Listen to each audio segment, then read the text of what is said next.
Hundreds of thousands of women and children have been sexually assaulted, tortured, or forced into sexual slavery in the wars of our generation.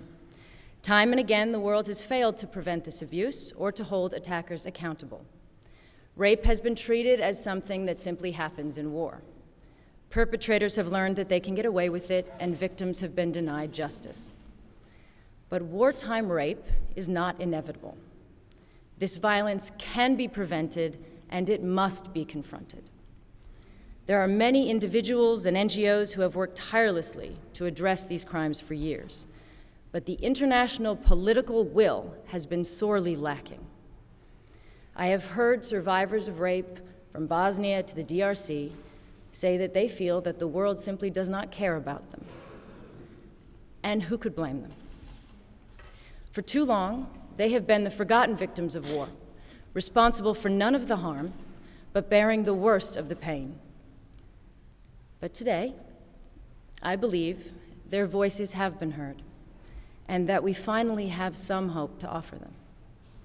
I welcome the long overdue stand that the G8 has taken, and this landmark declaration. And I want to thank the governments of the countries that have made funding commitments today. I particularly endorse the declaration's strong words on rights and freedoms for women and children, and its promise to include women in peace processes and democratic transitions.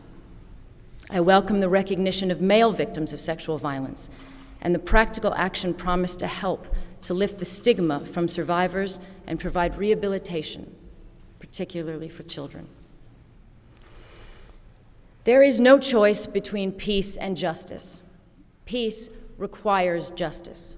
So I welcome the pledge by the G8 to regard rape and sexual violence in armed conflict as grave breaches of the Geneva Conventions, and to give no amnesty to those who commit these crimes. And I fully support the work that will now begin on the International Protocol on the Investigation and Documentation of Sexual Violence in Conflict, and look forward to its adoption.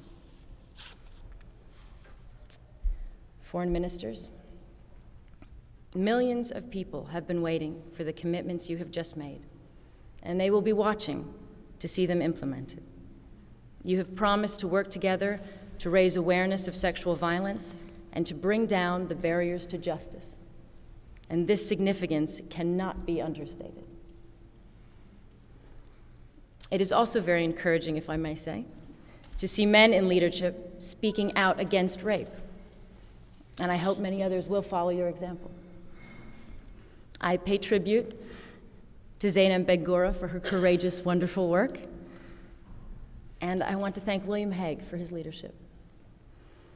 Rape is not a woman's issue or a humanitarian issue.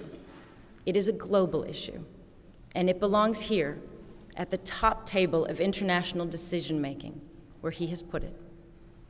So I look forward to campaigning with him at the UN, and I call on other governments to make this cause their priority. If they do, this will be the start of a new global alliance against war zone rape and sexual violence, and finally, an end to impunity. Thank you.